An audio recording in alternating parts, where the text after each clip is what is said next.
Hello. Hi, guys. Hello. Um, Welcome back to another day of self-isolate with B. I'm so glad that you all are here. I hope that you are staying safe and healthy, you and your loved ones. Hi, Katie. I'm so glad you're on here. I could not be more ecstatic for one, the fact that this human being is coming on here to say hi to you guys, but two, because I have known Jennifer Morrison since I was, I think, 7 years old, and she's just been the most beautiful friend to me. So I am going to bring her on, and I'm so excited. So we're just going to answer some questions for a few minutes and have a little reunion. Hi, Patrick. And so I'm going to guest her right now. Also, let's see. Hold on. She just texted me. We're going to stall a minute. We're going to stall a minute. We're going to answer some questions. It's going to be good until she's on. This is so funny. Hold on one second. I have to text her really quick. Okay. Yes. Hi. I am here. We're going to hold for a moment. I'm going to answer some questions until she can come on. But Katie said I love her, and she did an interview saying she watched The Bold Type and I died. As she should watch The Bold Type because it is the best. Hi, Amanda. Thanks, Patrick. I hope you guys are staying safe too. Thinking of you all. I figured while we wait, I can guest some of you guys right now. That way I can see some of you and say hello, and then we're gonna figure out on her end how to get her on. Hold on one second. Sorry, I'm trying to write as I'm on with you guys. I think what we might have to do is, here's what I'm thinking. We are going to also talk to Wendy. Yes! Thank you, Katie! I need it to happen. Okay, here's what we're going to do. We're going to figure out on her end because Instagram's not letting me add it on. So we're going to come back in a second, and please stay up and hang out with us. We will be there. We're going to figure out this little technical thing that's going on. And I will be right back, I swear. Love you guys. She's here. There we go. I'm going to bring her on. Hold on one second. Hold on. I was like, I can't get it to work.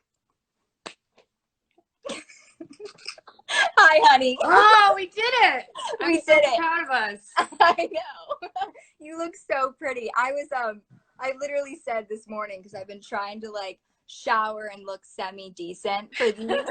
And today I woke up and I was like, you know what? If there's one person who can make me feel like pretty enough to just like not wear, I was like Jen, because she's Oh my God, gorgeous. of course. So I was like scared to breathe in today. Thanks for doing this. I put on some mascara, which was like a huge leap forward. I Jerry know, was like, Jerry oh my did. God, you're so done up. I was like, I put mascara on. You look so good. Thank you for doing this. I mean, I know everyone else is freaking, but I'm equally as like so happy. I'm happy to be here. It's my pleasure. I was talking to my brother's girlfriend today because she just started Once Upon a Time from like the start again. And I was like, Jen's coming on. And she was like, that's so, Colin's on here. Hi, Colin. Hi, Colin. But I was like, it's so crazy because I've known you since I didn't have front teeth, since I was like full. Oh, you were so little. I was so tiny, and you were one of the first people that I can remember that showed me like just the most love. And also I was 7, but you treated me like I wasn't, and you would write me emails to like my mom's email account and be like, checking in, how's life? And you were just always just so lovely to me, and just I just do. I have such love for you, so thank you. I had a picture with you from the episode of House in my trailer for years. You did? I don't know if your mom maybe gave me the picture or something at the end of the episode, but I feel like that picture even like traveled with me to Once Upon a Time, because I had just like all my trailer stuff together. Yeah. But yeah, I had a picture of us from that set forever in my trailer. Thank you so much. That's the sweetest thing. I could cry. I didn't know how much I needed that, but I did. Oh my God. No, you were always hanging out with me. Oh, I love you. Thank you. You're self-isolating. You're in LA? Are you in LA? Yeah, I'm in LA. It's just me and Jerry and Ava. Ava's Lovely. yelling at me over here because she like wants dinner. She starts begging an hour before dinner. I'm trying to foster a dog right now. Oh, how's that going? Well, I haven't gotten the dog yet. Oh, So you're trying. I thought you said you are. Okay. I think I was too honest in my application. Oh, yeah. They asked me if I was good at crate training, and I wrote, yes, I've done that before, ... but I like bed cuddles. I just think I was a tad too. Yeah. I think I should have lied a little bit more. Yeah, I do. All I want is a puppy. I just want to snuggle with it, you know? Yeah. Crate training is worth it, though, at night. It's definitely in the long run worth it. I know. I need to figure it out. Should we answer just a few questions? Oh, yeah. I don't know how. I mean, the multitasking in this situation is I'm so bad. Complicated. Okay. I'm just going to, there's like a question box when you do lives, and then people can ask questions. Oh, okay. Which I always wish you could share it with the person that you're live with, because you have like this pressure to try and pick a question that. Oh, you can see the questions and I can't. Okay. Yeah, I got that's it. the problem. That's fine. I trust you. I've got you. I promise. Let's see. Okay, we'll start with this. What do you like to do to stay productive? But I see it. It came up. Okay, sorry. Go ahead. Yes, that's good. Okay. It says, what do you like to do? I've never done this before. Can I tell you something? When people would, when I would watch this. Oh, sorry. Hang on. The doorbell makes her crazy. Me too. Okay. I hear it. Thank you. I love you. That is very big cabbage. Okay. If I don't open the door after she hears the doorbell, she won't stop barking. So even if I'm not going to, bring in the package, I have to just open the door so she knows she doesn't need to keep protecting me. Yeah, that's good. Sorry. Okay. We're about to answer a question. This is the best. What I was saying was, when I first saw someone put this up, that was my exact reaction too, except it wasn't my live. I was just watching alone in a room. And I was like, the bubble, where's the bubble? Why can't I do that? So it is exciting. But it says, what do you like to do to stay productive? But a reminder that it's okay not to be productive. Because I think everyone's kind of in this weird funk right now where it's like, we have all the time in the world, you should be so creative, but it's just hard to sometimes. I gotta say, it is tricky. The first 2 weeks, I felt so much pressure to catch up and dig myself out of reading that I haven't been able to do. And I have so many projects that I'm developing as a producer and a director right now that it's overwhelming, just the sheer amount of content that I have to manage on a daily basis. And I tend to be at my best when I can go really hard at one project at a time. Yeah. So it's a huge challenge now, kind of shifting into doing more producing, to have to split myself creatively between so many things that require so much of my mind to kind of imagine. It's because I feel like I live in my imagination in all these potential versions of things more than I can live in something concrete. Yeah. So I think I kind of exhausted myself those first couple of weeks because everything was so uncertain and we didn't know how long anything was going to last or how bad anything was going to be. And I felt like I just had to race to make the most of that time. And then my body kind of kicked my ass. I just I had a night where I got super exhausted. Yeah. And it was just an exhaustion that was so different than anything I'd ever experienced, to the point where I was scared because I was like, oh my God, this is one of the symptoms, it really kind of scared me. And so I just stopped and I slept for 2 days. I just laid in bed. I slept that night almost 12 hours. I clearly needed it. I didn't really get out of bed the next day. Jerry totally took care of me all day. And then, after about 48 hours, I started to feel like myself again, and I was fine. I didn't have any other symptoms, or I definitely wasn't sick. I just think I had worn myself out doing what you're talking about, which is putting too much pressure to deliver. And then, and then I kind of just adjusted to we wake up when we wake up now. And we tend to be a little bit early risers, and Yeah. Ava gets us up. She's like our alarm clock. But like we haven't set an alarm clock in 2 weeks. So we get up probably between like 7 and 8:30ish, you know.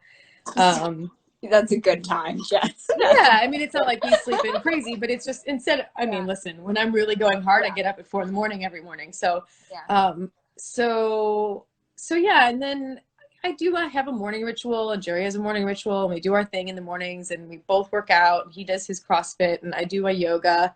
If I have little bits of things I want to get done, I sort of make manageable goals during the day, but every day I stop at 6 p.m. So like that has helped a lot, where it's like we cook together at 6 p.m. We have dinner. We make a list of movies that we watch each week.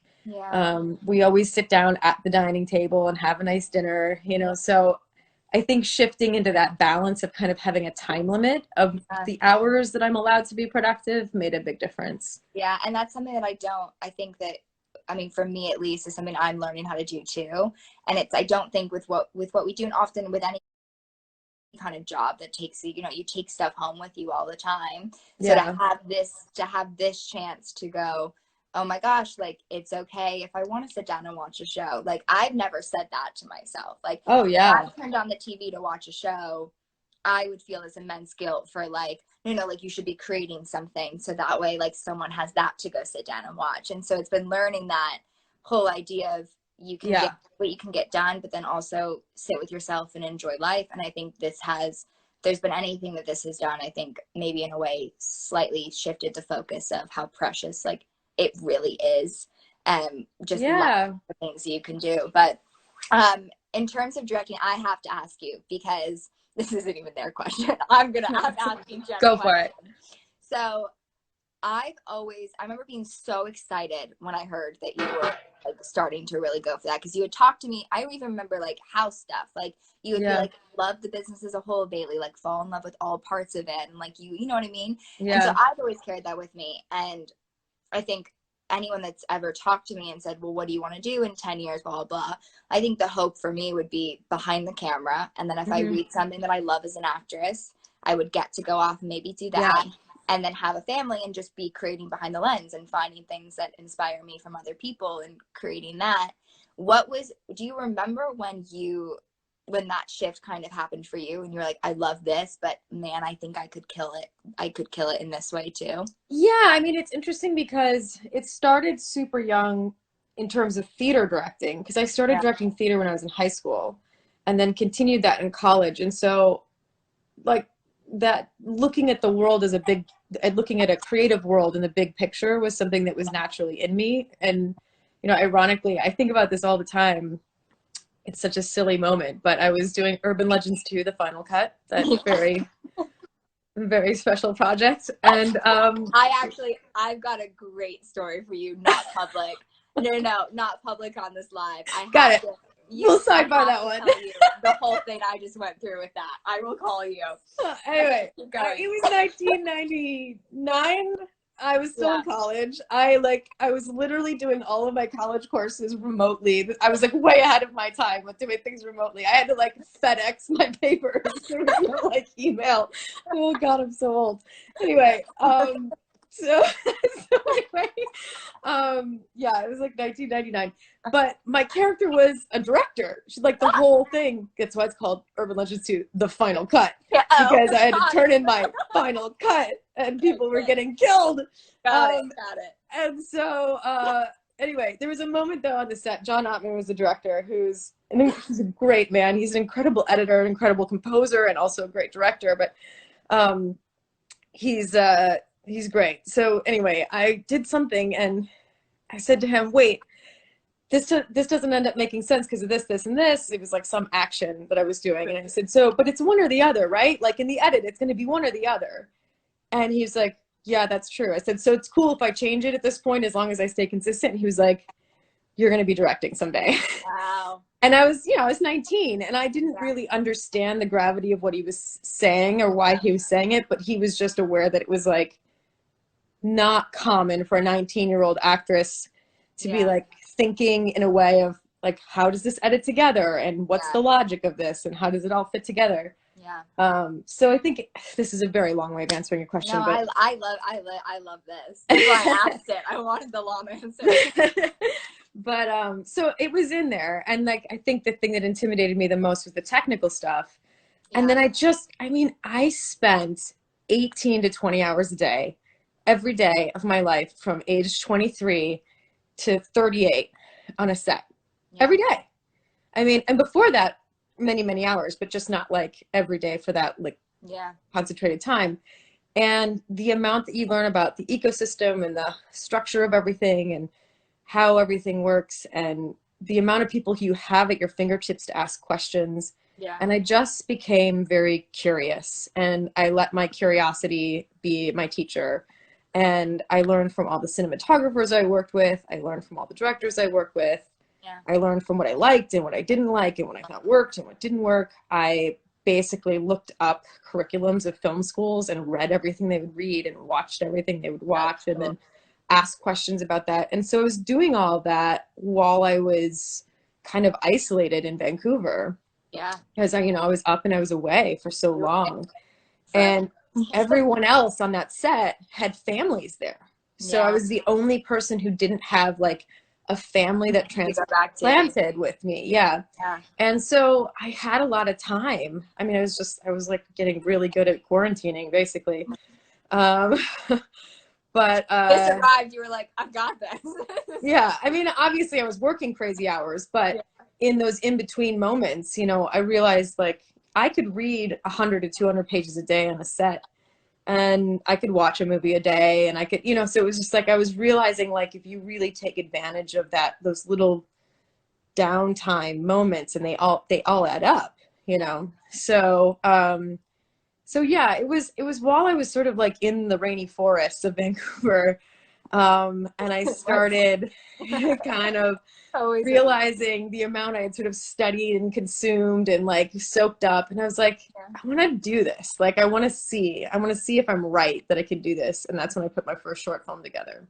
That's amazing. That's what I mean, the short film world is probably off of a live that I would love to talk to you about, because I've been saying that for a while. It was like, because I started producing, like I produced when I was 14, but I did that movie, and I would like to say that I was more on the ends of, I think I jumped in creatively and like I wasn't there for the before process of it all. Sure. Yeah. Prep. I was originally attached just to be in it, and then I thought it was going to conflict with my show. So then I said, can I just produce it? And then we cleared the schedule. But by the time we cleared it, I was only kind of happening on that. So, I dabbled with it, and then I did another one, then kind of added like a new layer to it where like I was hiring our crew and like I was a part of those discussions, but also realizing that so many things were happening on set that weren't being cleared by me, even though I was part of that, and learning that for the first time and going, oh man, like I did just get walked over in that aspect. Okay, learn that, see that. But then the one that I just did in Nashville, it was like, I think that was the moment for me where I was like, I can speak up about things. I have had the fortunate like opportunity to be working since I was 6 years old, and to have taken that time and tried to soak it in as much as I can and listen and use the people there. And really just try and go for it for the first time. And I think I left that going, I am so fulfilled when I'm trying to learn every single part of this world. Like I can't just go anymore and say lines. Like I love it. It brings me joy, but I can't help but be in there and be like, honestly, guys, like if you just move the schedule around, this whole conversation can just be scrapped, and like this is our day now. So it's almost like once the veil is lifted, you can't put it back. Like once you can see how to problem solve certain situations, it's so fun. It's really interesting because like when I do go and only act on something, I really compartmentalize and I go in a very particular mindset, but it's also why I'm super picky now, because I know that my problem solving brain is not going to survive a toxic environment. You know what I mean? Like I'll lose it. Like I'll just be like, I can't watch how wrong this is all going, I know. I do. That's amazing. Wait, okay. So you just directed this is a it gonna be pilot. a series based off that book, right? Yeah. So I So read it before the news. oh, it's good. It is so good, and Yeah, I'm not gonna lie, half of me was like, I'm so why excited. didn't I Yeah. audition for this? And Jen, out loud, I think I said it in my head. I was like, this is so good. So that's shot, that's filmed. Yes, and I don't know the logistics of announcing things. Don't say anything. But it's shot, and it's great, and I'm proud of you. Just saying, there's good things happening. Right. Everyone. Okay, wait. Best. This is. I wonder if you can remember. Someone said best costume that you've had the chance to wear in real life. Oh wow. Mine will always go back to Once Upon a Time, just because I have never had anything to beat anything like it. Yeah, you had great dresses there too. Great dresses. So hard to go to the bathroom in, but like, yeah, especially in the porta potties in the forest. And like people in Jesus. the stalls with you being like, I'm not looking, like holding up the Oh corset. God. I'm Oh so God. sorry. Yeah. No, it was crazy. I really enjoyed all of the fairy tale costumes on Once Upon a Time. Eduardo Castro is so insanely talented. I mean, I feel like a broken record when I talk about it because it's like I say it too, and I was on the show like you. It's nuts. It was like he just had like a couture shop there, and all of the people who worked with him, all of the designers and people who were cutting the fabrics and stitching the fabrics, and it was just incredible. The wedding dress was pretty cool because that was like a very intentional ode to Grace Kelly. Yeah. Which was very fun. I mean, when else am I going to get to wear Grace Kelly's wedding dress, basically? There was a white dress that I don't even remember what realm. I can't keep any of it straight. I have like no memory of the logic of any of it. It's like it's like a math test. It like all fell out of my head.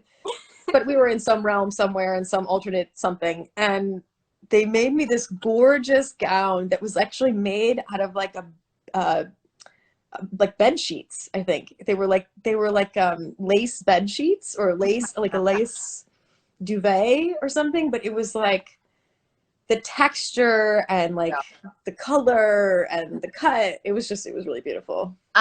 Whenever someone asks me about what it was like on Spawn Time, and they'll ask about the costumes, I feel like a broken record too, and I wasn't on it like you were, but yet I still talk about him like I was there forever. Like I know him.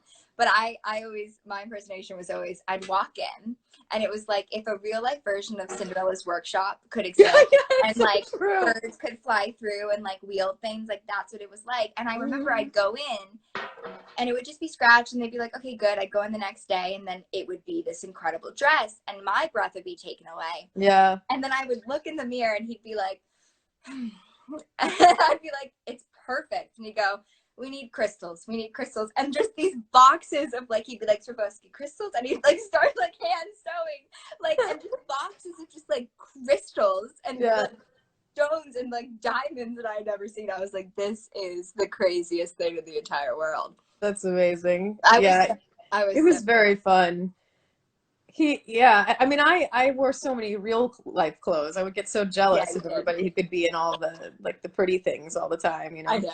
Yeah, but your leather jacket was pretty sick. It was a good one. Yeah. It worked. I think I've worn enough colored leather to last the rest of my life. I get that. I did a show for 5 years and I was always in some sort of like Peter Pan or like Peter Pan collar shirt. Oh yeah, you're like, okay, that's it, I've done that. Always had to wear tights under everything. And I was like, I've lived that. Like I've lived, please don't hand me a pair of tights. Yeah. I love the way it defines a character and the way people connect with it. Like that to me warms my heart so much. Yeah. I'm so happy to see everyone else wearing a red leather jacket. Yeah. But I'm like, I did it. You did. And you did. I am happy to look at it. You did it for not like an hour. You did it for like 20 hours a day for like 70. Like you wore the hell out of that jacket. I think I talked about this once in an interview too, but it was like I was so intimately acquainted with every single version of that jacket. And there were like 45 of them. I'm not joking. Like there were so many variations on that jacket. And they were all like a tiny bit different in color and texture. And there was one out of the 45 that I really liked. It was like the exact right cut, the right like texture, you know, the whole right thing. And I can't remember. It was like I think it was like season 6 or something. And I said, yeah. We're going to do the red jacket again for this section of time, but I want the one that I like, and I described it. And they're like, oh, yeah. And they put one in my room. I was like, it's not this one. They're like, no, I swear it's this one. I'm like, no, I know these jackets. Like, this is not it. And they like made me feel a little bit crazy. Like, it's just, there's a million of them. Like, wear this one, And I feel so bad that I was just like, I'm going to be in it for so many episodes. And you know how it is if you don't feel right in something. No, it's not right. It's so much harder to get to the heart of the character to do your job right. No, it is. And I was like, I can't. I have to have the right one. And they brought down, like, because they had to, like, all of them, keep them up high somewhere, in the big stock room. Yeah. And they came into my trailer, which was not big enough for 45 red jackets. And there were 45 jackets in there. And it was like, I finally found it. I was like, no, guys, this is the one. Like, okay, we'll mark this one. That's brilliant. That is so good. I love that. Well, what time is it? Yeah, it's 3:30. You should go feed your pup.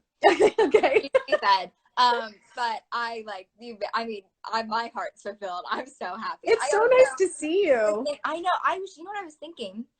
I was like, when's the last time I saw Jen? It'll be almost exactly a year ago. Oh, when we ran into each other in the airport. Yeah, Jen and I was in the airport lounge in London, and I'm checking in, like trembling. It was my first time traveling like overseas for like a personal reason, and then like I was so sad to be leaving. And I turned, I go, Jen, and you're like, Bailee?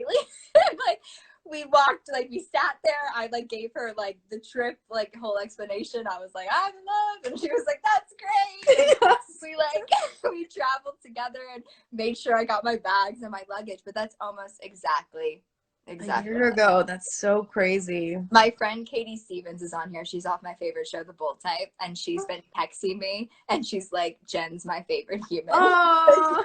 I love that. Like, I'll tell her you said hi. Yes, please. But thank you for everything I have. I hope you know, there are a few moments in my life that I genuinely, from the bottom of my heart, do fully remember. And I remember being so excited to be on House, but kind of very overwhelmed with it. It was like a very feeling for me. And you were the person that if I would look over and see my heart, I just remember that feeling of like just calmness and like, that's so nice. And that carried on forever. And so I not only just respect you so much in every aspect, and I do, and I really mean that, admire you so much. Like, I hope you know you've touched my heart, and like those things do carry on in life, and like it always. Oh, I love that. You have always been such a special soul. We were doing those scenes in House, and it was like all of us were looking at each other, going like, "This little kid is putting us all to shame." No, true. No, that's true. But I do. I love you. So thank you. I love you too. Thanks for inviting me to do this. Thanks for saying yes. Hi to everybody out there. Stay sane, stay safe, stay healthy. Take care of each other. Yeah. Give my love to everyone. And I will. I'll see you too. Soon. I know. Lots of love. Thanks, Jen. Bye. Bye. That just made my whole self-isolation, I'm not gonna lie.